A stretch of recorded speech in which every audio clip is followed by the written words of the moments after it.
सभी फार्मर भाइयों को नमस्कार। दोस्तों, एक सेफ डिलीवरी आप किस प्रकार करा सकते हैं इस वीडियो के माध्यम से देखिए। वीडियो को बिल्कुल स्किप ना करें। सभी फार्म भाइयों को नमस्कार। मैं अरुण कुमार आप सभी का स्वागत करता हूं Indian pig farm and training centre Jundla, Navkhadi road, district Karnal, Haryana में। दोस्तों, वैसे तो काफ़ी वीडियो हमने अपने चैनल पे डिलीवरी की डाली है, लेकिन आज दोबारा से एक नई वीडियो लेके आपके सामने हाजिर है, एक सेफ डिलीवरी प्रोसेस की। सेफ डिलीवरी करते हुए आपको किन किन मेडिसिन की आवश्यकता पड़ेगी और किस तरह से आप एक सुरक्षित डिलीवरी करा सकते हैं, आप देख पा रहे होगे। अभी आप सामने देख पा रहे हो, एक डिलीवरी चल रही है, लाइव डिलीवरी है। 8 हेल्थी बच्चे आ चुके हैं। फीमेल ने अभी प्लेसेंटा नहीं डाला है, अभी और बच्चे आने की संभावना है। फर्स्ट टाइम की डिलीवरी है, F1 की डिलीवरी चल रही है, जो कि बेलारूस के बोर्ड से क्रॉस हो रखी है। अभी आप देख पा रहे हो, डिलीवरी के समय जिन जिन चीज़ों की हमें आवश्यकता होती है वो आपके पास पहले से ही सुनियोजित तरीके से आपके पास होने चाहिए, ताकि आप एक सेफ डिलीवरी करा सकें। बहुत से फार्मर भाइयों का कहना होता है कि डिलीवरी अपने आप हो जाएगी, नेचुरल प्रोसेस होता है, लेकिन ऐसा बिल्कुल नहीं है दोस्तों।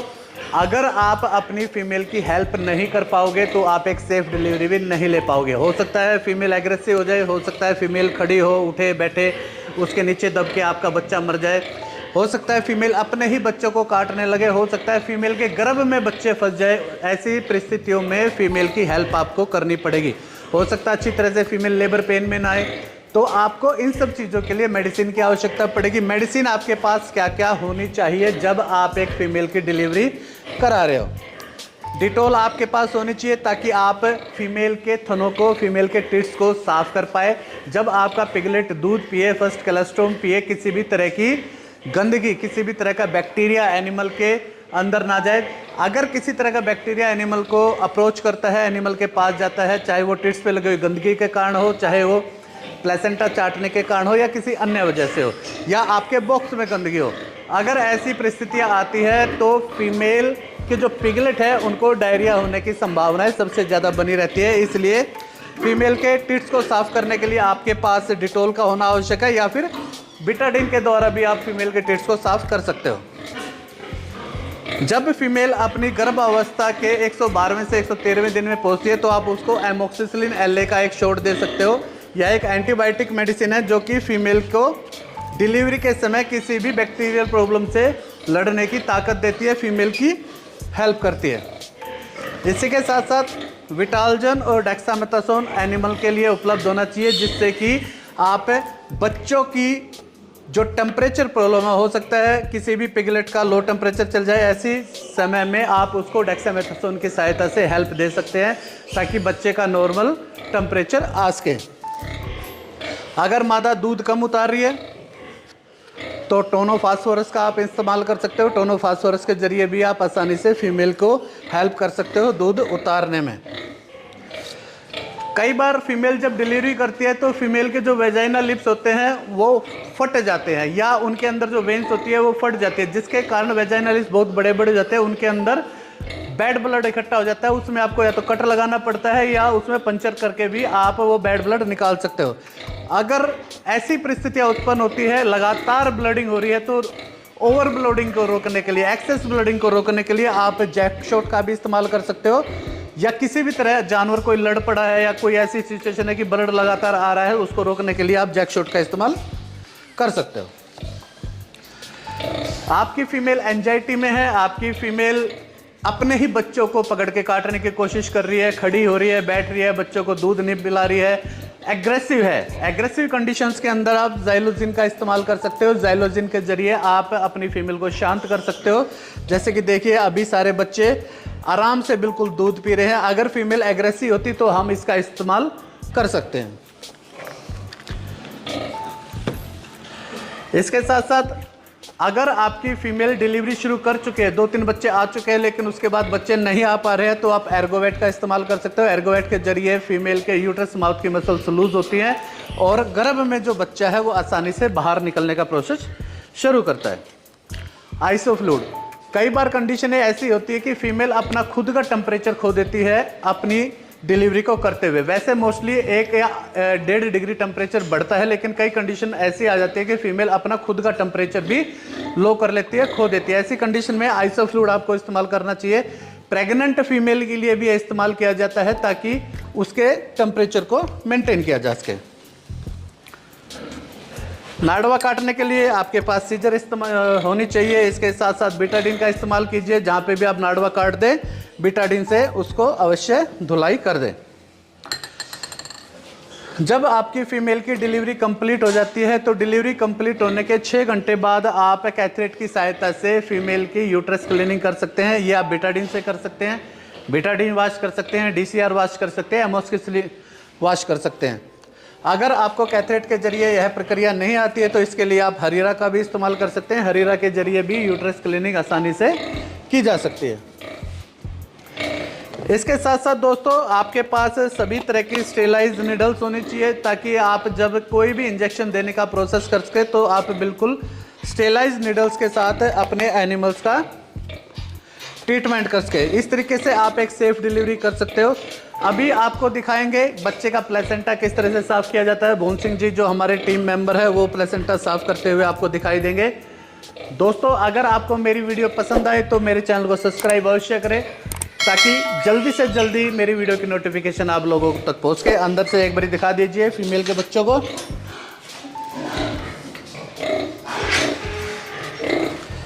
ये देखिए दोस्तों सभी बच्चे हेल्थी हैं, फर्स्ट कोलेस्ट्रॉम ले रहे हैं, बहुत अच्छी तरीके से बच्चे दूध को पी रहे हैं। टीट्स की सफाई कर दी गई है। बीटाडीन के जरिए हम टीट्स की सफाई कर देते हैं। 1 से 2 दिन तक यह प्रोसेस कर सकते हो आप। जब आपकी फ़ीमेल की डिलीवरी होने वाली हो 1 या 2 दिन पहले आप अवश्य फीमेल के टीट्स को बीटाडीन से या डिटोल से साफ़ कर दीजिए ताकि किसी भी तरह का बैक्टीरिया फीमेल के टीट्स पर ना रहे। अभी तक 7 हेल्थी बच्चे आ चुके हैं और फीमेल की डिलीवरी अभी बाकी है। अभी तक किसी भी तरह की मेडिसिन हमने फीमेल को डिलीवर नहीं की है। तो दोस्तों अगर आपको एक सेफ डिलीवरी चाहिए, एक सुरक्षित डिलीवरी चाहिए तो आपका डिलीवरी के समय होना बहुत ही आवश्यक है। अगर आप फीमेल की डिलीवरी के समय पास में होंगे तो आप आसानी से अपनी फीमेल की डिलीवरी को संभाल सकते हैं। किसी भी तरह की कोई भी परेशानी आएगी तो आप उसको मेडिसिन हेल्प कर सकते हैं या आप अपने द्वारा भी उसकी हेल्प करके एक सुरक्षित डिलीवरी ले सकते हैं। तो ऐसे आधी अधूरी जानकारी से बचे। जो लोग कह देते कि नाड़वा काटने की जरूरत नहीं है, बच्चों को दूध पे लगाने की जरूरत नहीं है, बच्चे अपने आप प्लेसेंटा से बाहर आ जाएंगे, अपने आप डिलीवरी पूरी हो जाएगी, सब बकवास है। अगर आपको पिग फार्मिंग से प्रॉफिट कमाना है तो आपको एनिमल्स के साथ मेहनत करनी पड़ेगी, आपको एनिमल को बचाना पड़ेगा, आपको एनिमल को संभालना पड़ेगा। देखिए एक बच्चा और अभी आने वाला है। फीमेल की जो कंडीशन है वो बता रही है कि एक बेबी पिगलेट और अभी आ सकता है। तो ध्यान रखिए जब आपकी फीमेल की डिलीवरी चल रही हो, आप फीमेल की डिलीवरी के पास हो। ये देखिए एक बच्चा और आ गया है, दिखा दीजिए, बच्चे को दिखाइए। ये देखिए एक बेबी पिगलेट और आ चुका है। अभी इसके प्लेसेंटा को साफ किया जाएगा। थोड़ा पीछे ले जाइए कैमरे को। देखिए वेजाइना के अंदर बच्चे का नाड़वा अंदर रह सकता है, तो कभी भी बच्चे को पकड़ के आप ना खींचें। अगर आप बच्चे को पकड़ के खींचेंगे तो नाड़वा वेजाइना के अंदर ही टूट सकता है या नाड़वा बच्चे की नाभि के साथ से भी टूट सकता है। ऐसी कंडीशन में ओवर ब्लीडिंग होने के कारण बच्चे की मोर्टलिटी हो सकती है। इन चीज़ों का आप ध्यान रखें। ये देखिए इसीलिए आवश्यक होता है आपका डिलीवरी के समय उपलब्ध होना। बच्चे के मुंह के अंदर जो प्लेसेंटा है उसको साफ़ करना बहुत आवश्यक होता है। नाक के अंदर जो प्लेसेंटा होता है उसको साफ़ करना बहुत आवश्यक होता है।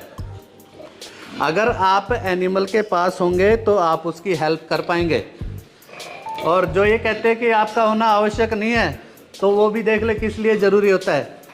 यही प्रोसेस आपका पिगलेट कम से कम 8 से 10 मिनट में करेगा अपने आप को प्लेसेंटा से मुक्त कराने के लिए। लेकिन अगर आप होगे तो उसी चीज़ को आप 1 या 2 मिनट में कर देंगे। बच्चे को सांस लेने में आसानी होगी, ऑक्सीजन आराम से ले पाएगा और बच्चा अपनी जर्नी को अच्छी तरह से शुरू कर पाएगा। हो सकता है सर्दियों के समय में डिलीवरी हो रही हो, उस समय जब बच्चा वोम से निकलता है, गर्भाशय से निकलता है, तो कई बार जब एकदम टेम्परेचर दूसरे उसका मिलता है एनिमल को, परिवेश में आने के बाद, तो बच्चा कई बार अपना आंतरिक तापमान, शरीर का तापमान भी खो देता है, जिसके कारण बच्चे को परेशानी हो सकती है। तो जब भी आप अपने एनिमल की डिलीवरी कराएं, पास में रहे। ये देखिए एक फीमेल पिग है, बहुत ही अच्छा बच्चा है। हाँ भाई ठीक है, तू कोई परेशानी तो नहीं है तेरे को? अच्छा, ये देखिए इतनी सी हेल्प से आपके बेबी पिगलेट को आगे बढ़ने में बहुत सहायता मिलती है। ये देखिए कितना हेल्थी बेबी पिगलेट है। इसका वजन तकरीबन 1100-1200 ग्राम होगा। ये नाड़वा देखिए कितना बड़ा नाड़वा है, कम से कम 14-15 इंच का इसका नाड़वा है। जब बेबी पिगलेट दूध पीने के लिए एक दूसरे के साथ कंपटीशन करते हैं, एक दूसरे के साथ कोशिश करते हैं कि किस बेबी पिगलेट को ज़्यादा दूध मिले, ऐसी परिस्थितियों में ये नाड़वे एक दूसरे के साथ उलझ जाते हैं। और कई बार अगर नाड़वा नाभि के साथ से टूट गया, तो नाभि के साथ से टूटने की वजह से हैवी ब्लीडिंग होने के कारण, एक्सेस ब्लीडिंग होने के कारण, बच्चे का हैवी ब्लड लॉस होने के कारण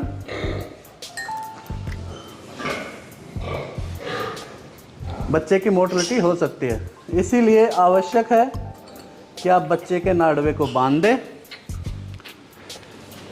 जिसको बांधने के लिए अगर आपके साथ आपका एक सहयोगी होगा तो ज़्यादा अच्छा रहेगा। हमारा जो सहयोगी है अभी वो कैमरा पकड़े हुए है, तो इसलिए ये प्रोसेस हमें अकेले करना पड़ेगा। ये देखिए इस तरह से बच्चे के नाड़वे को बांध दीजिए और उसको काट दीजिए।